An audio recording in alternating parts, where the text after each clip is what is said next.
Hi viewers, welcome to ఆదాన్ మరొకొండం. నేను మీ ప్రసాద్.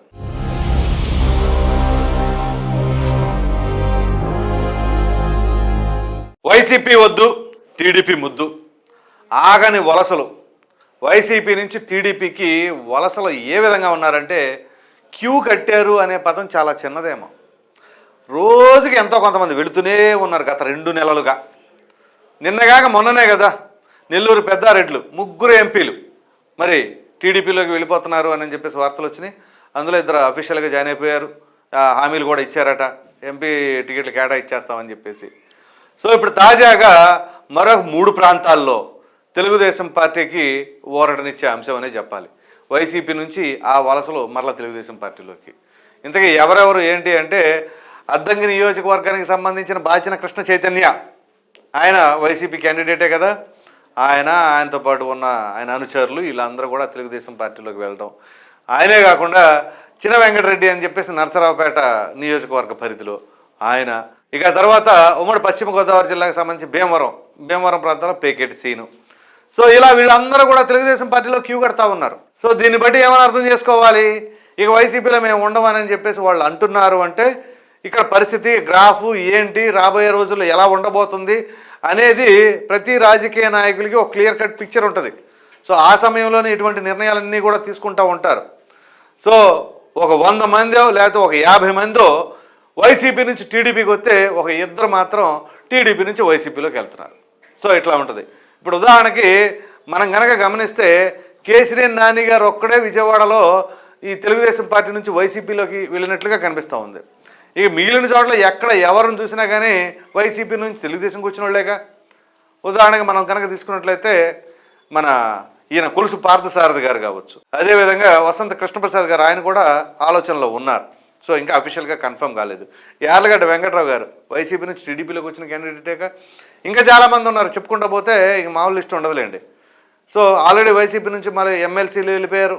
వంశీకృష్ణ యాదవ్ ఆయన జనసేనలోకి వెళ్ళిపోయారు. వల్లభనేని బాలశౌరి గారు ఆయన జనసేనలోకి వెళ్ళిపోయారు. సో ఇలా పార్టీల నుంచి ఎందుకు వెళ్ళిపోతూ ఉన్నారు? అదేమిటి అంటే జగన్మోహన్ రెడ్డి గారు వైఖరే కారణం అంటారా? అది ఒక్కటే కారణం అయ్యి ఉంటుందంటారా? లేదు, వైసీపీకి ఇప్పుడు గాలి లేదు, సో ఫ్యాను గాలి తగ్గిపోయింది, ఇప్పుడు సైకిల్ స్పీడ్ పెరిగింది, సో ఈ క్రమంలో మనం సైకిల్ ఎక్కేయాలి అనే భావనలో ఉన్నారా? ఇట్లాంటి వార్తలే వస్తూ ఉన్నాయి. సో ఈ క్రమంలో ఇప్పుడు వైసీపీ వాళ్ళ పరిస్థితి ఏంటి? వాళ్ళు పదే పదే నమ్ముకుంటున్నది ఏంటి?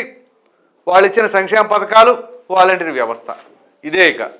అంతేగాని ఇక మిగిలినవి ఏంటా అని చెప్పేసి మాత్రం పరిశీలన చేసుకోలేకపోతున్నారు అని చెప్పేసి రాజకీయ విశ్లేషకులు అభిప్రాయపడుతూ ఉన్నారు. ఎందుకంటే వాస్తవ రూపంలో చెక్ చేసుకోవాలి. నిజంగా మన పార్టీ గ్రాఫ్ ఎలా ఉంది, ప్రజల్లో ఎందుకు వ్యతిరేకత ఉన్నది, లేదా సానుకూలత ఉన్నదా, సానుకూలత ఉంటే ఎంత శాతం ఉంది, వ్యతిరేకత ఉంటే ఎంత ఉంది, అసలు ఈ నాయకులందరూ వెళ్ళిపోవడానికి గల కారణం ఏంటి అసలు అని చెప్పేసి గ్రౌండ్ లెవెల్లో రిపోర్ట్లు కనుక తీసుకుంటే అసలు వాస్తవాలు బయటకు వస్తాయి. అలా ఏం కాదు, వీళ్ళు వెళ్ళిపోయినంత మాత్రం మాకు నష్టమే లేదు అది అని చెప్పేసి ఇవన్నీ కప్పిపుచ్చుకునే సమాధానాలే. ఇప్పుడు అంతదాకా ఎందుకు వేమిరెడ్డి ప్రభాకర్ రెడ్డి గారు తెలుగుదేశం పార్టీ వాళ్ళతో చర్చలు జరిపిన తర్వాత కూడా జగన్మోహన్ రెడ్డి గారు పిలిపించి మరలా మాట్లాడాలి అనుకున్నారట. సో అది మంచి పరిణామం. ఎందుకంటే అసలు నిజంగా ఎందుకు వెళ్ళిపోతున్నారు అనేది కూడా తెలుసుకోవాలి. తెలుసుకుంటే ఆ తప్పు ఎక్కడుందో దాన్ని బట్టి ఆ తప్పుని ఫిల్టర్ చేసుకోవడం. ఈ పార్టీ ఆ పార్టీ ఏ పార్టీ అయినా సరే. ఉదాహరణకి జనసేన నుంచి కొంతమంది వెళ్ళిపోయారు అనుకోండి, పవన్ కళ్యాణ్ గారు అసలు వీళ్ళు ఎందుకు వెళ్ళిపోయారు అనేది కూడా చెక్ చేసుకోవాలి. అదేవిధంగా చంద్రబాబు నాయుడు గారు అయినా సరే. అంతేగాని వెళ్ళిపోయే వాళ్ళు వెళ్ళిపోండి, వచ్చేవాళ్ళు వచ్చేయండి అంటే ఇక అప్పుడు కేడర్ ఏమని, అసలు ఎవరి కోసం పనిచేయాలి కేడర్ అప్పుడు? ఇప్పుడు ఇదే పరిస్థితి వైసీపీకి ఉంది. సో ఎక్కడ విన్నా కానీ ఎక్కడ చూసినా కానీ ఎక్కడ శ్రీకాకుళం నుంచి మొదలు హిందూపురం వరకు కూడా వలసలు వలసలు వలసలు. ఇవాళ ఉన్నవాళ్ళు రేపు వెళ్ళిపోతారో తెలియదు. పైగా ఇంకా ఎలక్షన్ నోటిఫికేషన్ రిలీజ్ కాలా. రేపు కనుక ఎలక్షన్ నోటిఫికేషన్ రిలీజ్ అయితే ఇక తండాలుగా వెళ్ళిపోతూ ఉంటారు, ఇటోళ్ళు అటు అటోళ్ళు ఇటు. సో అటోళ్ళు ఇటు వచ్చే కష్టంలే కానీ తెలుగుదేశం పార్టీ నుంచి ఇప్పుడు వైసీపీ నుంచి టీడీపీకి మాత్రం విపరీతంగా ఉంటారు. సో ఇక వాళ్ళని ఎక్కడ అకామిడేట్ చేస్తారు ఏంటి, దానిలో ఇప్పుడు పోటీతత్వం ఎక్కువైపోయి చివరికి అంతర్గత కుమ్ములాటలు వస్తాయి. అది చంద్రబాబు నాయుడు గారికి తలనొప్పిగా మారుద్దా, లేదు ఆయన చాకచక్యంగా ఇవన్నీ కూడా చక్కబెట్టే ప్రయత్నం చేస్తారా, ఇట్లాంటివన్నీ కూడా ఆలోచించవలసిన అవసరం ఉంది.